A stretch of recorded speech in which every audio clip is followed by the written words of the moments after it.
From our perspective as Israelis, we decided something that was very difficult for us as political people, and it's our national character not to do it, but we decided not to speak. Very tough.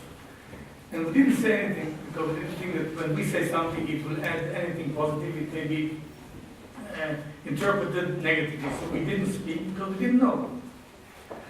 But now we look at it on this developing plane, but we sit in the first row, and it's very important for us. It's not just intellectual interest in developments.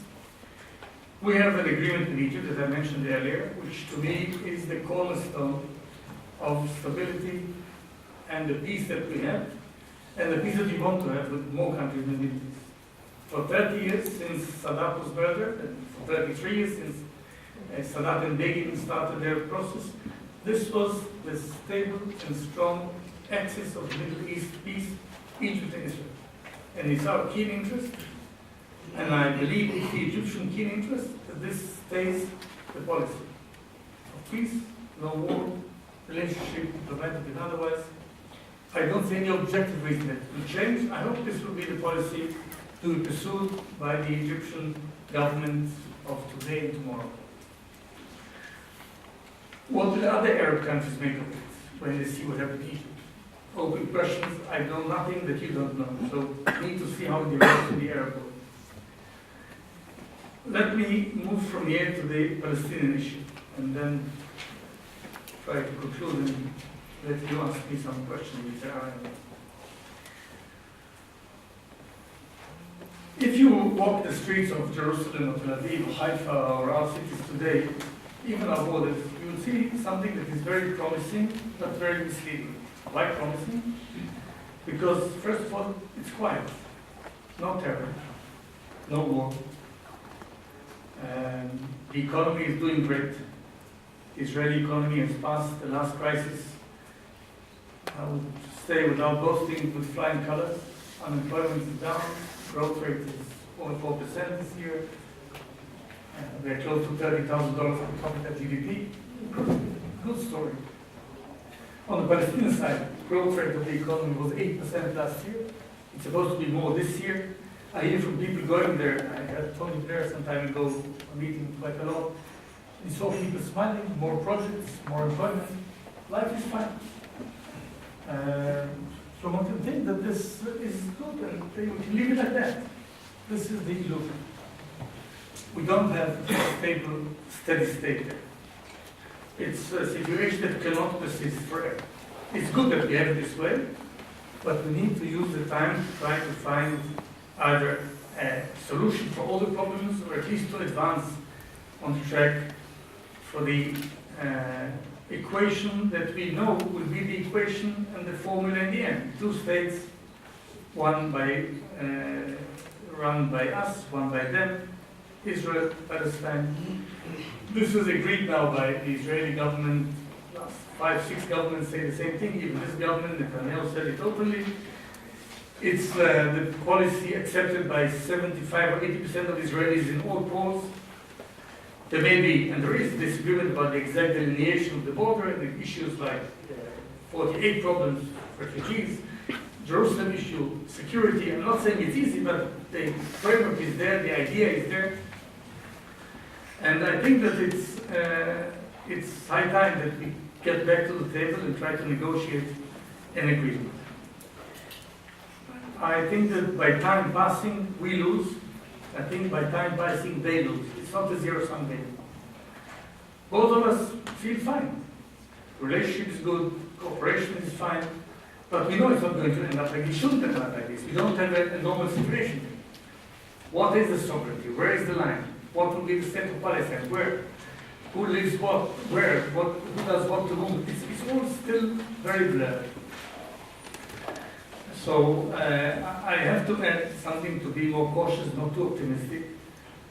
Until 2 years ago, we had a different government in Israel, headed by Mr. Olmert, where Mr. Stephen was the foreign minister. They had 3 years in which they negotiated with the same Palestinian leadership now, Mahmoud Abbas, Abu Mazen, Salam Fayyad, and the rest. I heard from the negotiators they had 286 or 85 meetings. of groups, not on the leadership side, and they really got into the end of the road. And the way Prime Minister Olmert recounts the story, and I take his word, he got to a point in 2008 where he offered Abu Mazen an agreement, according to Olmert, that was, I think, everything they said they would do. That is to say, Palestinian state, 99 or 100% of land, including 6% or so of swap, an unprecedented give of Jerusalem, which I wouldn't have given, I have to say, but something that no Israeli ever offered before. But in return, he should have said, end of claims, end of conflict, no more claims.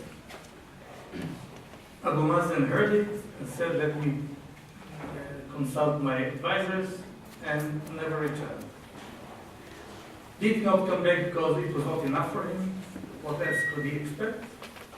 Or didn't he come back because there is one element we forgot in the equation, called Hamas? Because in Hamas we see something that people don't like to speak of because it spoils the image that they have, spoils the solution. Not only Hamas took Gaza from the Meridor. Interestingly, after we have left Gaza without any condition and gave it away to them, kicking out by force everybody who is not Muslim from Gaza. All the Jews were out, all the Muslims left by force. Very traumatic. We did it just to give them a land that they will rule and do something.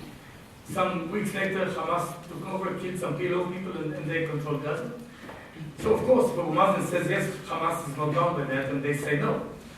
Hamas says Israel will not exist in the end by the law of the Quran, and we will never accept the agreement signed, and we will not give up the way of violence. These are three demands that the EU put them, and they don't want to give up on this. But more importantly, Hamas challenges for the first time in the Palestinian short history the main contention of the PLO, the raison d'etre, if you like, the PLO. The PLO calls itself and was recognized by us in the world for being the sole representative of the Palestinian people. Hamas says not anymore. You can't talk for the Palestinian people. Even if you agree, you don't oblige us and diaspora and so forth. So I'm not sure why Abu Mazen didn't say yes. Unfortunately, they don't want to re-enter the room of negotiations, and they find all sorts of reasons or excuses not to be there. The idea that the world will do it for them and they don't have to negotiate, I think, will not yield any results. So for me, it's important, and I say it with all candor. I don't do it just for them. I will do it for them. I have no problem doing it. I do it for me. I think we need to negotiate the end game, or at least to proceed on the way to the end game. We can't do it alone. I think it's an illusion that they can do it alone, but that somebody will do it for them. There's no way but to sit down and negotiate, and I hope that they will understand it and come back to the table. They have support of the entire world and most of Israelis for the idea of two states. For the first time in history, to have a Palestinian state. I think it's worth a try, and unfortunately they are not yet there. I want to sum it up in the following way. We have long-term processes. Some of them I spoke of here, some of them we don't know yet because the future is still lying ahead of us. The role of Turkey in the Middle East, what will happen in Syria, Arab regime with these new revolutionary ideas, I don't know. But so far, there is no danger. We don't see a danger of a full-scale war. There is a danger developing with Hezbollah, with 45,000 rockets north of Israel aimed at us, with Hamas with 5,000 rockets south of Israel aimed at us, mainly supported by Iran, Syria, and others, and other radical elements. But Israeli deterrent force is still quite solid. But even if force and power are necessary for survival and for self-defense, they are not sufficient to solve the problem. We need diplomacy, negotiations alongside this. And this is now still missing. So if we are ready to continue with the Palestinians, as I said, and if the issue of Iran is dealt with the persistence and with the leadership needed by America and the rest of the world, I think there is reason to be realistically optimistic about it. But as I said, we know very little about tomorrow, less so about the morning after, and we need to play it cautiously, with determination, because this region has a potential of being a danger and a potential of being the new hope for all its inhabitants.